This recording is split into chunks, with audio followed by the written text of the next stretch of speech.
So I didn't exactly know I would be standing up here doing this, but those of you that know me and have known me for a while knew that my dad was just the greatest man to me.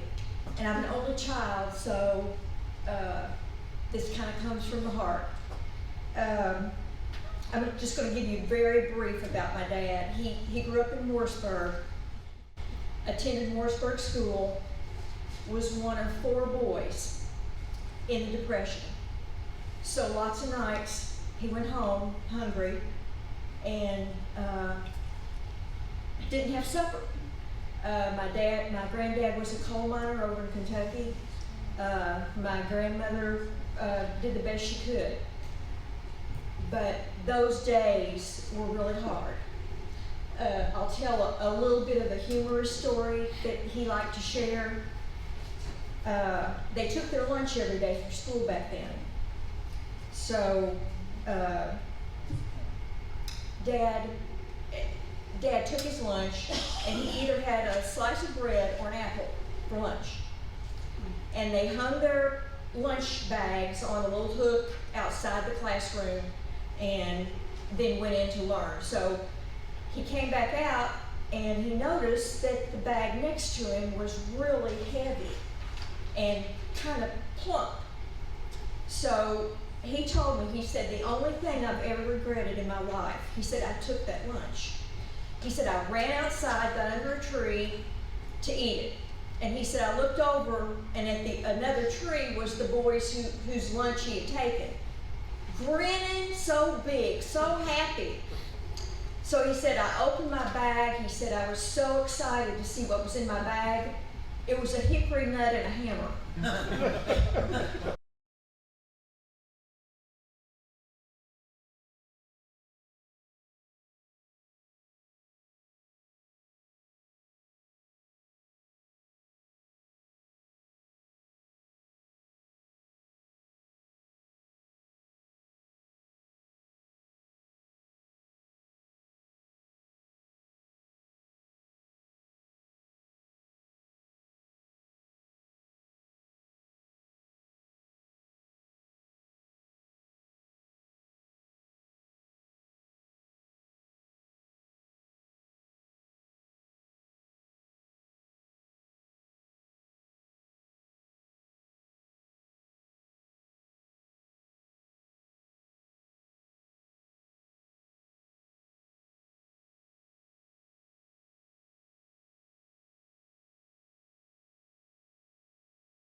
So he said, I learned a really big lesson then.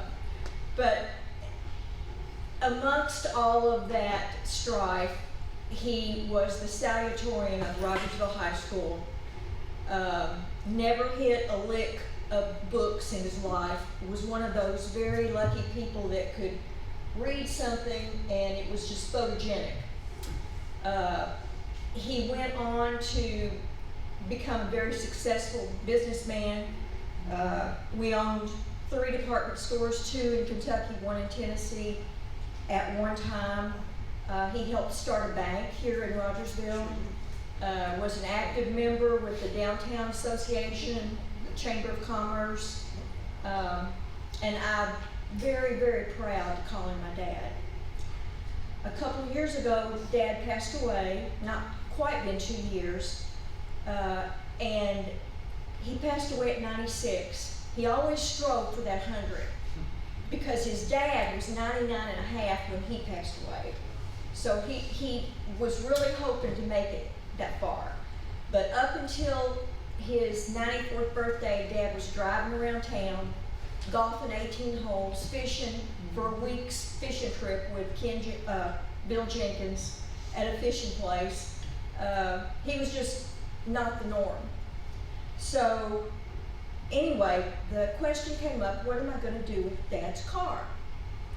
And it's been sitting at my house, hadn't moved, and of course every day I go out I see it sitting there.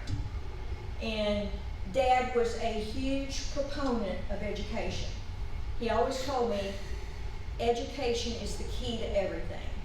He said it opens up doors, he said it'll change your life. And he believed that with all of his heart. He was a huge proponent of CTE and the opportunities that he said so many kids were going to be able to achieve with the CTE program. So with that being said, I would like to make the motion to accept my dad's car as a donation to Hawkins County Schools. And my dad's name was Leon Gladson, in case anybody's wondering who I'm talking about up here. But anyway, I would like to make that motion. I second that. We have a motion, we have a second. Any further discussion? If none, all in favor say yes. Sorry, what's your question? If you're in favor, say yes. Yes. And you're opposed, say no. Yes is the answer. Thank you, Ms. Shedden. What kind of car is it? It is a 2005 BMW MX-5.